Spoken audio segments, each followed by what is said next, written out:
આ વિડીયો જોયા પછી તમે પાણીને એકદમ જુદી રીતે જોશો, કારણ કે વજન લૂઝ કરવા માટે પાણીનું એટલું મહત્ત્વ છે ને કે એના ઉપર આજ સુધી કોઈએ ફૂલ વિડીયો નથી બનાવ્યો, પણ એની ઇમ્પેક્ટ જેટલી છે ને એટલી આઈ ડોન્ટ થિંક બીજી કોઈ વસ્તુની જે તમે ખાવામાં લો છો એની ફરક પડતો હશે. આઈ નો બીજી બધી વસ્તુનો ફરક પડતો હોય, પણ પાણી એ બધી વસ્તુઓને કેવી રીતે પ્રોસેસ કરાવે છે કે પાણી તમે જ્યારે પીઓ ત્યારે તમે બીજું શું નથી કરતા, એની બહુ વેલ્યુ છે. એટલે આપણે ધીરે ધીરે એક એક કરીને જોઈએ કે ભાઈ કઈ રીતે પાણી પીવું જોઈએ સસ્ટેનેબલ વેટ લોસ માટે. તો પહેલી વસ્તુ કે પાણી ના પીએ આપણે, જ્યારે બી હાઇડ્રેશન જોતું હોય પાણી ના પીએ ત્યારે બીજી કોઈ વસ્તુ પીએ, રાઈટ. મોટાભાગના લોકો કાં તો શુગરી સોડા પીતા હોય, રાઈટ, કે કોઈ ટાઈપની વસ્તુ કે જેની અંદર શુગર આવતી હોય. હવે તમે શુગરી સોડા પીઓ તો 150 થી વધારે એમ્પ્ટી કેલરી મળે તમને, જેનાથી તમારું સ્પાઇક ઇન્સ્યુલિન સ્પાઇક થાય અને જે ફેટ સ્ટોર થવાનું હોય એ વધી જાય. તમે કોઈ બી શુગરી ડ્રિંક તમે પકડી લો, એમાં કોઈ સારું કોઈ ખરાબ નથી હોતું. તમે ઓરેન્જ જ્યુસ બી પીવો ને તો એ અંદર શુગર હોય, એ પ્રોસેસ થયેલું જ હોય, બોટલમાં તમે પીતા હોય એ રહ્યું, બરાબર. હવે શુગરવાળા સોડા ના પીવો અને એની જગ્યાએ તમે પાણી પીવો ને તો જે 150 કેલરી તમને એમાંથી મળવાની હતી એની જગ્યાએ 0 કેલરી મળે. તમને ટોક્સિન્સ ફ્લશ કરવામાં હેલ્પ થાય અને તમારી મેટાબોલિઝમ બી નેચરલી બેટર થાય, બરાબર. 0 કેલરીમાં તમને આટલા બધા ફાયદા થાય છે.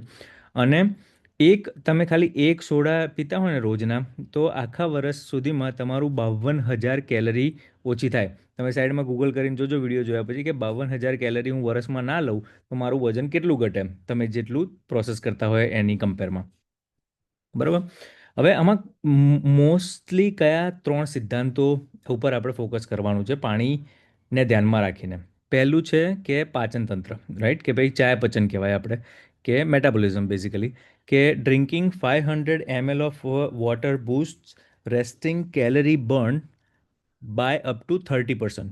મતલબ કે 500 મિલીલીટર પાણી પીવો ને તો 30% જેટલું તમારું કેલરી બર્નિંગ વધી જાય.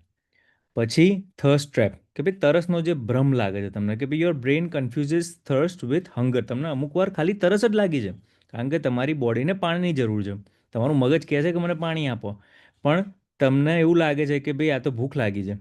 તમારા મગજને કન્ફ્યુઝન થાય છે કે થર્સ્ટ ટ્રેપની જગ્યાએ હંગર છે, એટલે તમે કંઈક ખાવાનું કરો. પણ જો તમે પ્રોપર હાઇડ્રેટેડ હોય ને તો તમને એવી ખોટી ખાવાની ઈચ્છાઓ થાય જ નહીં. અને ત્રીજું છે બોડી ડિટોક્સ, કે શરીરની સફાઈ. જ્યારે કિડની પાણી ફિલ્ટર કરે છે ને, રાઈટ, એ બેસ્ટ વસ્તુ થાય છે કિડની માટે, કે ભાઈ keeping your skin and gut entirely healthy. અને કિડની ફિલ્ટર્સ વેસ્ટ બેટર, કે ભાઈ એકવાર પાણી પ્રોસેસ કરે ને પછી કિડની એના પછી બીજો બધો કચરો એકદમ બેસ્ટ રીતે ક્લીન કરી શકે. અને એ બધી વસ્તુની અસર તમારા વજન ઉપર પડે, કારણ કે સિસ્ટમ બરોબર ચાલી રહી છે. હવે પ્રી મીલ સ્ટ્રેટેજી, જમતા પહેલાં પાણીનું શું કરવાનું છે કે ભાઈ fat breakdown. Your body can not efficiently metabolize stored fat, right. એને લિપોલિસિસ બી કહેવાય, લાઇપોલિસિસ બી કહેવાય, વિધાઉટ એડિકેટ વોટર. કે ભાઈ જો શરીરમાં પૂરતું પાણી ના હોય ને તો તમારું ફેટ ઓગળે નહીં, બરાબર. પછી નેચરલ ફૂલનેસ, પાણી પીધું હોય ને તમે 30 મિનિટ પહેલાં પીધું હોય, ખાવાનું હોય ને 30 મિનિટ પહેલાં, તરત નહીં પીવાનું, 30 મિનિટ પહેલાં કીધું હોય ને તો પછી તમે જ્યારે ખાવા બેસો ને ત્યારે ઓછી કેલરી તમે ખાઓ, કારણ કે જે પેલું થર્સ્ટ ટ્રેપ હતું, રાઈટ, કે ભાઈ કદાચ ભૂખ વધારે લાગી એટલે હું ખાઉં છું, કે પછી તમને થોડું ફિલિંગ વધારે ફીલ થાય એટલે તમે ખાવાનું માપનું ખાઓ, ઓછું ખાઓ, રાઈટ. અને નેચરલી તમને સંતોષ રહે કે ભાઈ જમવાના 30 મિનિટ પહેલાં પાણી પીધેલું હોય તો ભૂખ કાબૂમાં રહે તમારી બેઝિકલી, રાઈટ, અને ઓછી કેલરી તમે ખાઓ. બીજી વસ્તુ કે ઇટ ઇમ્પેક્ટ્સ યોર બોડી, કે તમારા શરીર ઉપર અસર થાય, કે ઓકે બીટ ધ બ્લોટ, કે પેલું સોજો કે વજન ઉતારવા માટે proper hydration signals your body to flush out stored water weight held by high sodium diets leaning you out, બરાબર. એટલે કે યોગ્ય માત્રામાં પાણી પીવાથી શરીર મીઠાને કારણે જમા થયેલું વધારાનું પાણી બહાર કાઢી દે છે, કારણ કે તમે માપનું પાણી પી રહ્યા છો, એ ફ્લો બરોબર કરી નાખે છે. પછી વર્કઆઉટ પાવર કે કસરત માટે ઉર્જા, કે જસ્ટ 2% ડ્રોપ ઇન હાઇડ્રેશન, કે ભાઈ તમે 2% બી તમારું હાઇડ્રેશન ઓછું થાય, causes a significant decline in a physical performance. તમને ઈચ્છા જ ના થાય વધારે ચાલવાની, વધારે એક્સરસાઇઝ કરવાની, વધારે ફિઝિકલ એક્ટિવિટી કરવાની. એટલે પાણી પીધેલું હોય ને તો તમે સ્ટ્રોંગ વધારે ફીલ કરો અને એના કારણે વધારે તમે કેલરી બર્ન કરો એક્સરસાઇઝ કરીને, ચાલીને, કે જે બી એક્ટિવિટી કરતા હોય એના કારણે. બરાબર, તો ડેલી ટાર્ગેટ કેટલો રાખવાનો, કે 30 to 35 મિલીલીટર પર કેજી.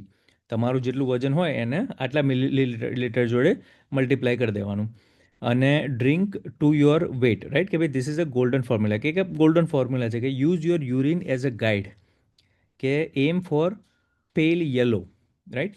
આમ થોડો યલોઇશ હોય ને એમ, કે ભાઈ ડાર્ક યલો હોય ને એનો મતલબ શું, કે મેટાબોલિઝમ તમારું સ્લો થઈ રહ્યું છે, રાઈટ. એટલે આમ લાઇટ યલો હોય ને એવું હોવું જોઈએ. એટલે એનાથી તમને ખબર પડે કે ભાઈ હું માપનું પાણી પીવું છું કે નહીં. કે વજન મુજબ પાણી પીવો, હળવા પીળા રંગનો પેશાબ સ્વસ્થતાની નિશાની છે. ઘેરો પીળો રંગ સૂચવે છે કે શરીરમાં પાણીની કમી છે અને ચયાપચય ધીમું છે. બરોબર.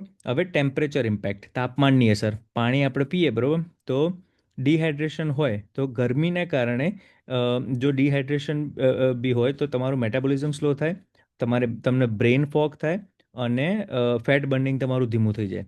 બરોબર. પછી તમે રૂમ ટેમ્પરેચર પાણી પીવો તો ideal for large volume intake, બી વધારે પાણી પીવાનું હોય ત્યારે રૂમ ટેમ્પરેચરમાં પીવાનું. બરોબર.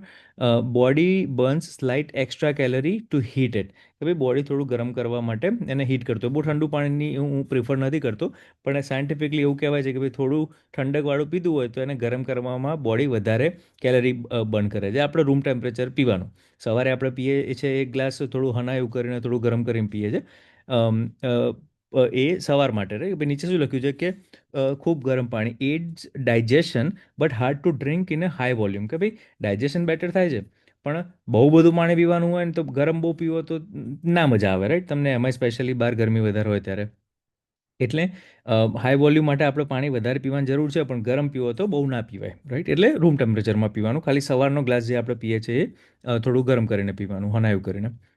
હવે આ ઇમ્પોર્ટન્ટ વસ્તુ છે કે ભાઈ આ એજ્યુકેશન માટે છે, દરેકનું સિસ્ટમ જુદી રીતે કામ કરતી હોય, પણ મેં તમને કોર કન્સેપ્ટ સમજાયા, રાઈટ, અને કે આનાથી તમને મોટિવેશન મળે કે તમે પ્રોપર હાઇડ્રેટેડ રહો. પણ આ મેડિકલ એડવાઇસ નથી, રાઈટ, કે તમને કોઈ બીજી ટાઈપની વસ્તુ થતી હોય કે ભાઈ બહુ ડાર્ક યલો યુરિન આવતું હોય કે બીજી કોઈ તકલીફ હોય, તમને મેડિકલ ઇશ્યુ હોય, તો ડૉક્ટર જોડે કન્સલ્ટ કરવાના. પણ આ જે બેઝિક પ્રિન્સિપલ્સ છે એ પાણીના, તમને હાઇડ્રેટ રહેશો, રાઈટ, તો એલિવેટ રહેશો, રાઈટ, સ્વસ્થ રહેશો, હાઇડ્રેટ રહેશો તો. એટલે માપનું પાણી જે આપણે પેલું કેલ્ક્યુલેશન કીધું એ પ્રમાણે ટ્રાય કરવાનું કે આટલું પાણી તમે પીઓ. ચલો, ગુડ લક. અને જેને બી પ્રોગ્રામમાં જોઈન થવું હોય એ ઇન્સ્ટાગ્રામ ઉપર મેસેજ કરજો, કાં તો વેબસાઇટ છે આપણી ગુજરાતી weightloss.com, ત્યાં વિઝિટ કરજો. ચાલો, take care, stay happy, stay healthy.